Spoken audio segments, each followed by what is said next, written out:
This looks like it's working, whatever you got here. Okay. See, you can see. Great. I guess this isn't for the PNCWA Students and Young Professionals Committee, but that can start out my introduction. So I am our chair for the Students and Young Professional Committee for PNCWA, and this can be my ad for our mentorship program that we do. I think that is kind of why I'm the one speaking on mentoring today. And this is a great excuse to put together a little something on mentoring, mentorship, and such. And hopefully Angie and I, she's also on the call. She's our mentoring program lead, and she'll talk towards the end. Hopefully we can share this presentation with others after this. So thank you for being my guinea pigs, I guess. Okay, well, before I go to our next slide, yeah, I already said that I'm the PNCWA YP chair. I've been involved with PNCWA for a few years. I've worked in the industry for about 6. I'm not an engineer, I'm a marketer. And I got to where I am now and how I'm involved now, definitely through mentorship and networking. So this has been really exciting to listen in and have a lot of aha moments. So with that, I added one slide last minute to add in on Brittany Birch's fun of weird stock photos, and I was scrolling through and I saw 2 that make kind of, I love networking. I love the idea of having a mentor and talking through with them where I'm at and where I want to go. But sometimes after conferences and all of the networking, it can get really exhausting, even for someone like me who's super extroverted. And this is just, these next 2 pictures are just kind of something how I feel after a lot of networking. Oh, shoot. And I just thought they were really odd. Like, why are these stock photos? I don't know, but networking and mentorship is all good and fun, but definitely it can get exhausting, and that's okay. So moving on from that, I will talk a bit about, why mentorship, especially now, because, right now we are, well, I don't know about everyone else, but like 100% virtual, and everything beyond my job, if I'm doing more networking or meeting with my mentor, it's additional time that I'm putting in beyond my already dedicated time in front of the computer, because typically I'm doing the networking via Zoom or Teams, and I'm doing the mentorship calls the same way. So why do I want to put in even more time to sitting in front of my computer or talking on my phone, which that's typically what I do all day now. And I feel like mentorship is a super valuable way to keep growing in your career, to kind of learn how to be the best version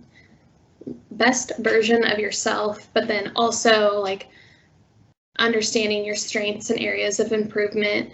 And you kind of have someone or multiple someones to help you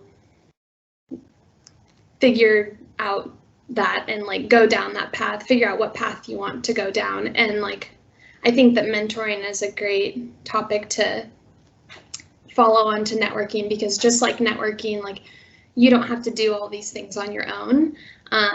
You get into the real world after school and it like seems a little bit scary. And I feel like there are a lot of people, especially in like the younger generation. I am part of that. I'm only 6 years into my non-college life. But we can be more headstrong and independent, and we're gonna get there on our own. But I think it is really valuable to have conversations with others, and they don't necessarily need to be your certified mentor, but just any relationship can be a mentorship when you're talking about things that you're more curious about or want to ask questions and learn more. So I just put together a few key things that I think are beneficial of being a mentee in a mentorship as well as a mentor. There's a list of things here. I am not going to hit on all of them, but I think a few key ones I'll just talk through. I'd say the top, in addition to networking, it doesn't have to be at a conference. It can be a one-on-one relationship through a mentorship. I feel like I have had many mentors along the way in this shorter amount of time, and I feel like they are a huge reason that how my network is the way it is now, and they're a big reason for people that I've met along the way to help me get to where I am and where I want to keep going. So that is huge. I would also say becoming more empowered to make decisions is a big one for me. I feel like I have always been a little apprehensive when it comes to decision making, and just having an unbiased or biased opinion of what you're going through and just talking that through. They're not necessarily making the decision for you, but just helping you understand more perspectives and conclusions or possible conclusions has been really helpful for me. And then also I think developing strategies for dealing with both personal and academic professional issues. It doesn't necessarily need to be issues, but conflict is sometimes new to people in the working world, and I don't know how people deal with conflict in their personal life, but there's definitely a bar set for dealing with professional conflict, and I feel like talking that through with other people and people who have been through those situations before is very helpful, again, in just understanding more perspective and understanding what could come from how things are dealt with. I have definitely learned I have definitely increased my knowledge of conflict resolution through mentorship and through conversations with my supervisors, but also just conversations with people who have dealt with conflict before. And that is definitely something that is also, like, people like to avoid conflict, and it's not always easy. But so I feel like mentorship, talking through with your mentor on these types of things, are great. And yeah. And then benefits of being a mentor. I've never been an official mentor, but I feel like I have had mentor-related conversations with others, so I think I can relate to some of these things. But I would say developing your leadership qualities through being a mentor is, like I said, I've never been a mentor, but I've had lots of conversations that could probably qualify, and I feel like my leadership skills have grown because of that. You know, trying to think outside of your own. Oh, whoopsie. I'm sorry. It says I'm losing connection. Can you guys still hear me? Yeah. Loud and clear. Okay. Hopefully that just goes away. Okay. And then, sorry, I just freaked me out a little bit. And then, yeah, increasing your confidence and talking with others and confidence in your situation where you're at. People are asking your opinions and about, like, your advice. I feel like it brings you confidence in what you are doing and, like, the efforts that you have put forth so far to where you have gotten. And so I feel, shoot, it keeps glitching out. Can you guys hear me? Oh no.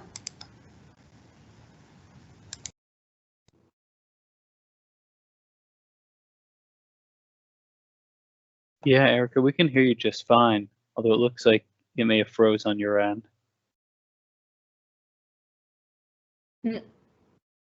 I think we just lost her. Oh. Oh, she's Yeah, typing. Yeah, give it like 30 seconds. I'm sure she'll be back with us shortly. Hmm.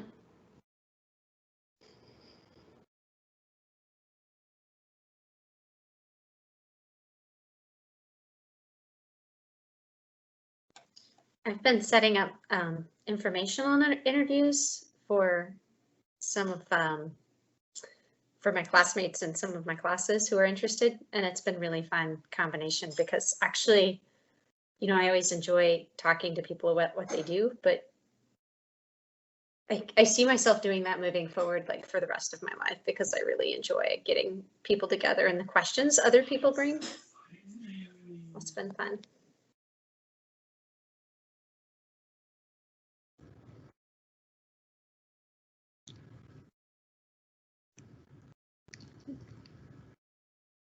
So while we're waiting for Erica to reconnect, Kyle, you showed up just a couple minutes late and missed the icebreaker.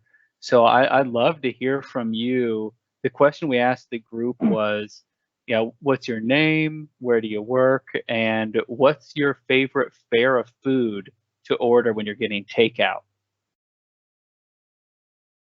You know, I knew this was going to happen.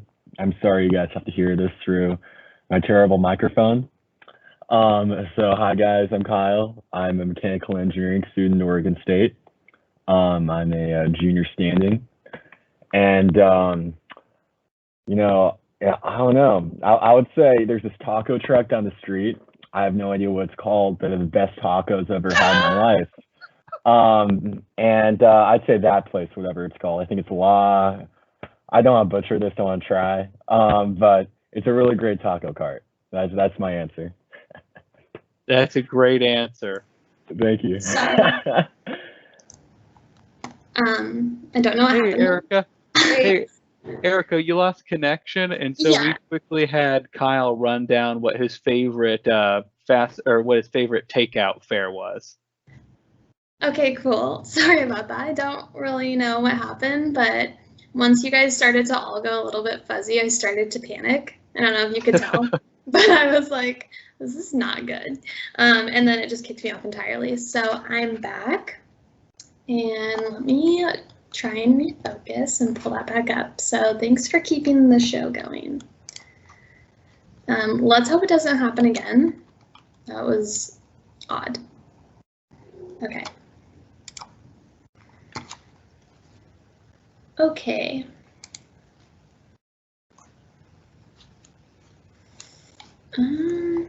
Let's see. Can we see my screen again? Yes, you can. All right. That was fun. Okay, so I was talking through some benefits of being a mentor. Like I said, this one is a little harder for me to touch on because I've never been a mentor, but I would say, like, whenever I have conversations that go that route, I feel like there is that sense of fulfillment, that I'm doing good, I'm doing something right or doing good things, and I feel like there would be a lot more of that and a lot more learning and self-reflection with being a mentor when you're advising other people. Okay. Okay.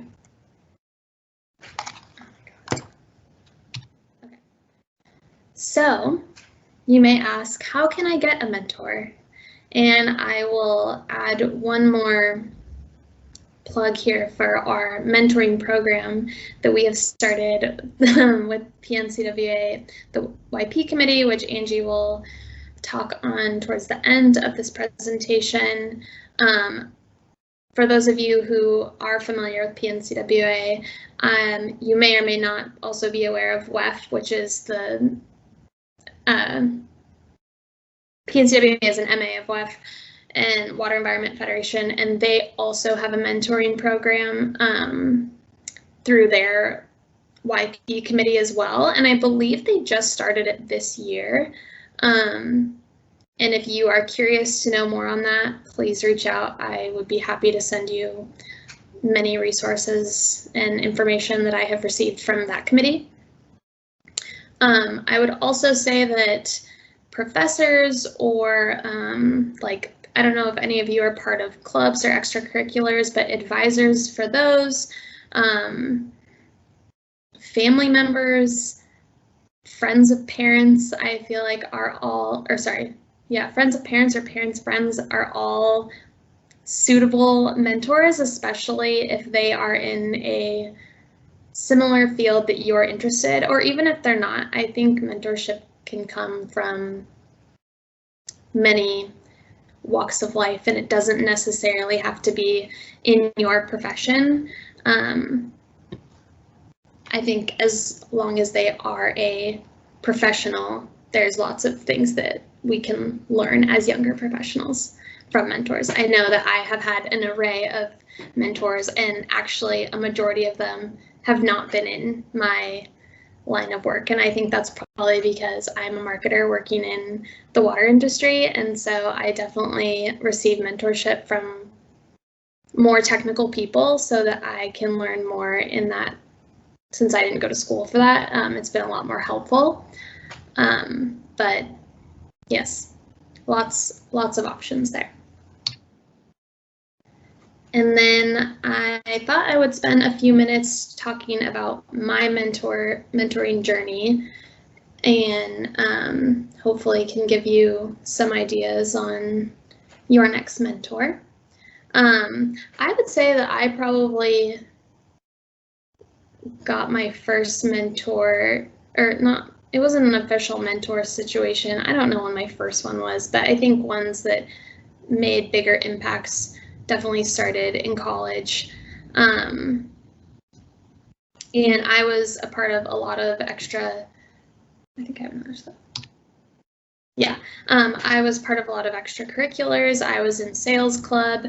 I had leadership positions in my sorority at the time. I had connections with some of my marketing professors.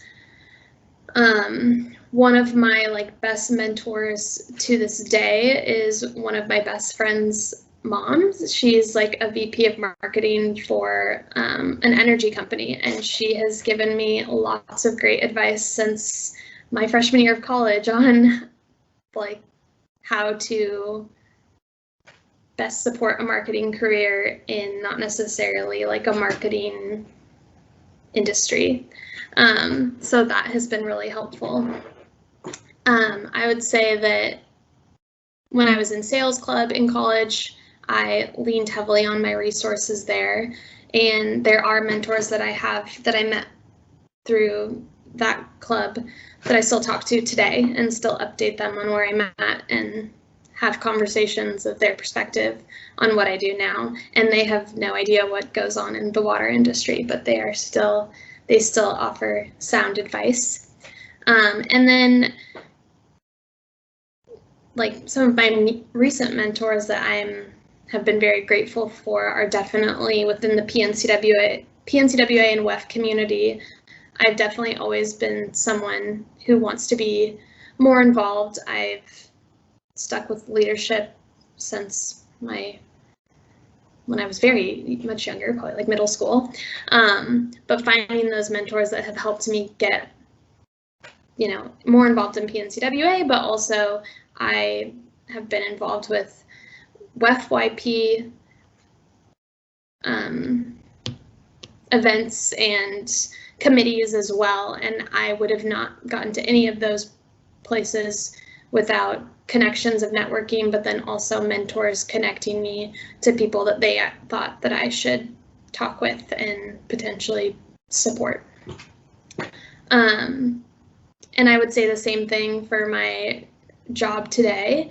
I am a marketer at Brown and Caldwell, and how I've been here for about 3 years, and how I got that was through a marketing mentor that I had, and she used to work for another consulting firm, and then she was working here, and she reached out and we connected, and I started working at Ron Caldwell as well. So mentors can bring a lot of good to your career. It doesn't have to just be advice. There's lots of opportunity throughout.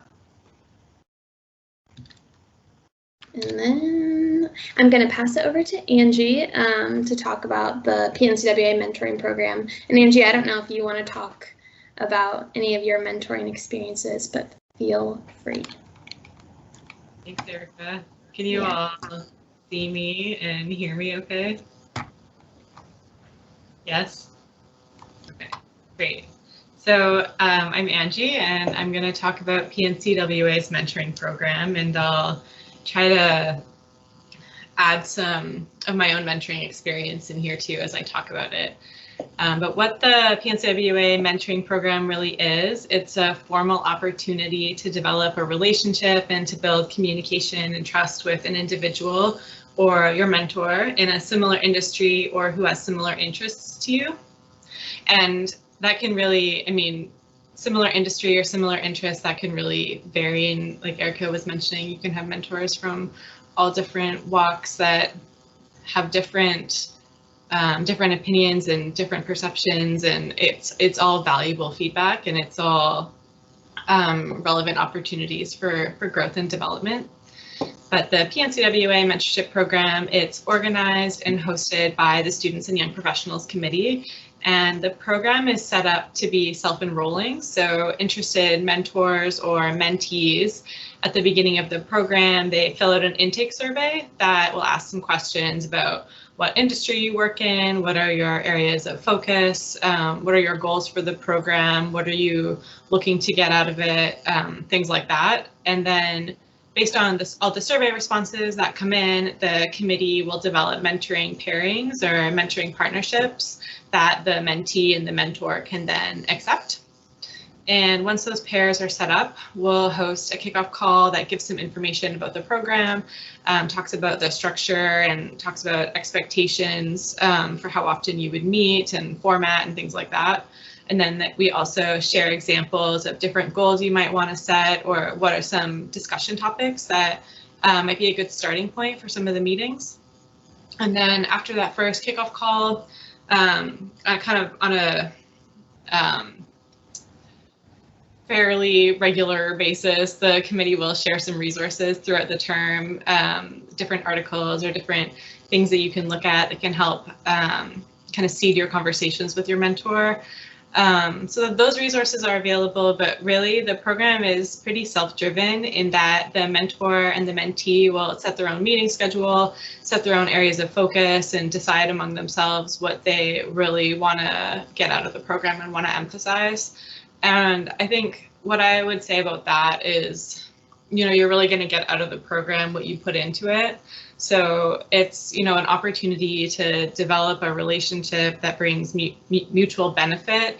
And when both parties are interested and engaged, it leads to meaningful conversations and meaningful relationships that, you know, foster personal and professional growth. And I found that the most valuable mentorship relationships for me, it has kind of been when I've been less focused on structure and checking boxes of what a mentorship relationship should look like, and more focused on what I'm really interested in and what the other person is really interested in, and letting the conversation flow naturally, and really focusing more on relationship building rather than what the relationship is supposed to look like, because I think it's a unique thing that really depends on the individuals and what you're looking for. But that said, the formal program through PNCWA lasts 1 year, starting with the pairing. And during that 1 year, we suggest that pairs will meet for an hour at least every other month.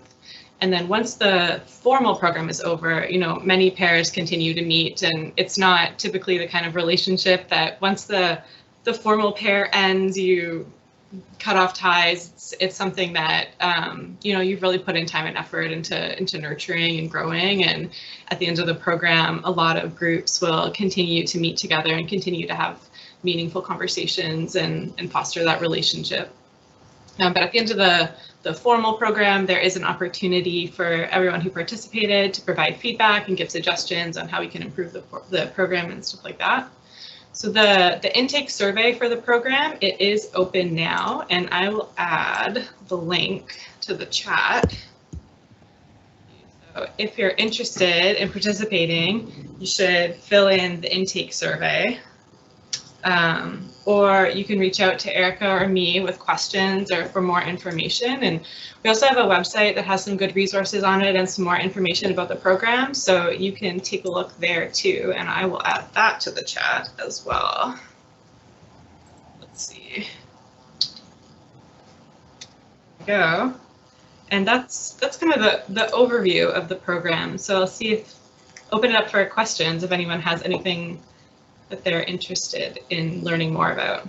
Or if Erica, you want to say anything else? I'll just add really quick. That was great, Angie. I'll just add, thank you for sending the link in the chat, but we are going to start creating pairs next week.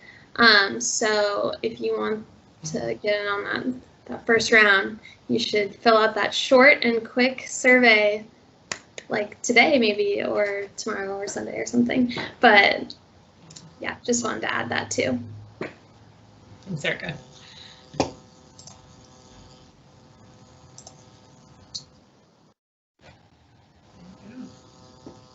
All right, so I got a question for the both of you, and that is, how do I approach someone and ask them to be my mentor? Like, how do I get that conversation started? You want first?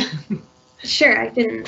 Yeah, I would say that I've done formal and informal mentor relationships. So like I have participated in this mentorship program, for PNCWA, which I really enjoyed. And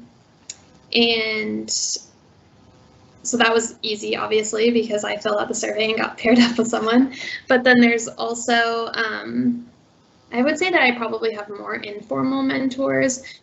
For me, I don't typically decide or like have the spark until maybe 1 or 2 or 3 conversations in with this person that I'm like, this person has been kind of giving me some sound advice here and some good perspective. Like, I would really like to keep this more frequent and maybe have like a monthly call of just checking in. And by that point, hopefully I have a relationship established to just be like, hey, I've really appreciated your time talking over these last few calls or in person, you know, when that is, whatever the situation may be.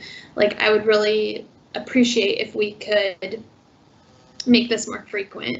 And I have never received a negative response on that.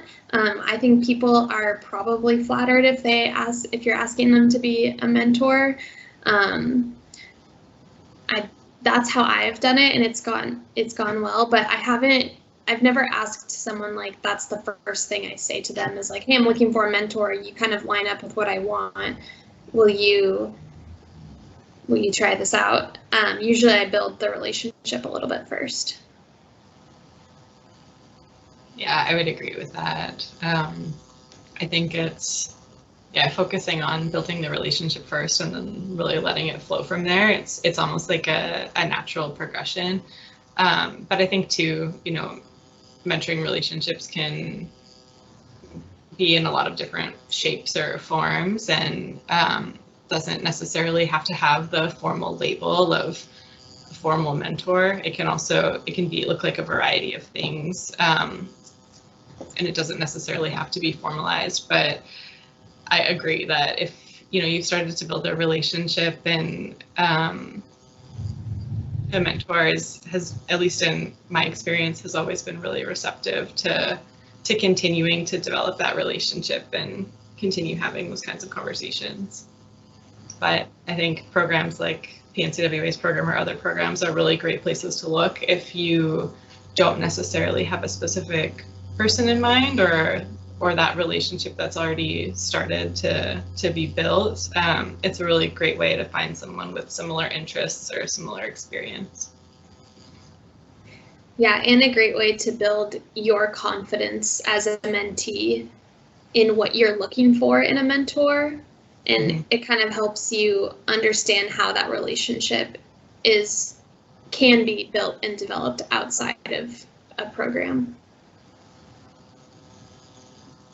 Awesome. Thank you. So maybe I should add on to that. I have sort of asked someone I've had a tenuous relationship with before, whether they would like to be my mentor, and no one has ever said no, but in that situation where you don't really have as much context, usually they come back asking you, what are your goals? And so it would be good to kind of have those in mind first and just be aware of what you want out of that relationship. Yeah. That's great. Agreed. Yeah. Yeah. I also wanted to tack on, it's a little different than kind of that one-on-one mentor relationship, but through a different organization, they had a mentoring program where they had one mentor with a group of mentees. And I that's kind of a different format that I've found helpful because it also gave you a space to kind of share, you know, similar experiences with someone who's kind of at the same level as you in your professional experience, but then you can have that mentor to kind of, you know, provide advice since they may have already gone through that. But it just kind of gives you a bigger sounding board with more perspectives to listen to. And you can totally get that from, you know, I think even the SNYP committee, you know, it's a group of young professionals, and, you know, when we have our networking socials, it's a great time to kind of bring up those kind of, you know, similar, you know, issues you may have, or, you know, it's just another group of people with similar experiences as you.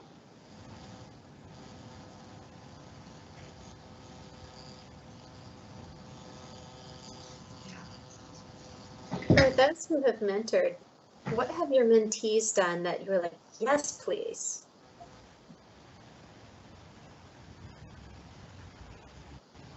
Sorry, can you say that again? Sorry, I missed the first part. Sorry about that. For those who have mentored, what's something your mentees have done that's made it easier that you've been like, yes, please. I love that. I wish all my mentees would do that. It made it really easy to be a mentor, or it just made you feel happy and excited about what was going on, helped you connect. I haven't mentored formally, like I said, but I would definitely echo what Candace said earlier about the mentee bringing the mentor the goals and what they want to get out of this, because I too have been asked that by my mentors, like, can you provide X, Y, and Z of what you want? Because like they're helping us too, so how can we help them help us? I think is a good way to think about it. And then it sets it and like doing that, providing your goals, providing what you're hoping to, you know, why you want them to be your mentor and what they can do to help you, typically makes for much stronger conversation and probably better results going forward. But I haven't been a mentor, but I would also have to imagine that just being really open and honest and just, you know, willing to show up ready to talk would be a relief. Like, imagine if you're a mentor and your mentee just, it's like pulling teeth to have a conversation. So yeah, just showing up open-minded and, you know, excited to get something out of it is my guess. But like I said, I haven't been a mentor. I would also add one more thing that just popped in my head. If your mentor sends you articles or, you know, kind of like pre-work before you're about to talk to them, do it. One time, I typically always will do the pre-work, but there was one, I think maybe one of the first times with one of my mentors, they had sent me an article to read, and they're like, it'd be great if you could review this before we talk. I think it'd be a great discussion. And so I read it and came to the call prepared, and he was like, "Oh my gosh, like you actually read it. Like this is great. Like I'm stoked that you read it." And just doing small things like that, like the energy for the conversation was so positive right at the start. So I feel like just doing small things like that, and like sending them an article and putting effort into it, I think is even small effort is noticed and appreciated on both parties, I guess. Thank you. Yeah.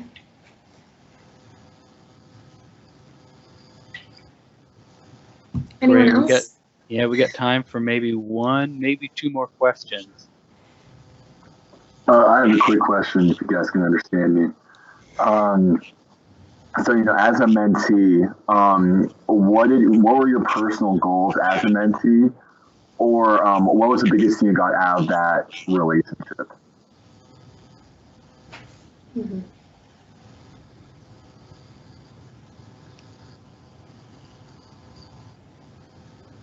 Yeah.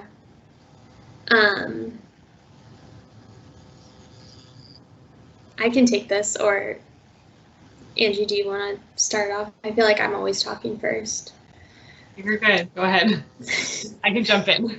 Okay.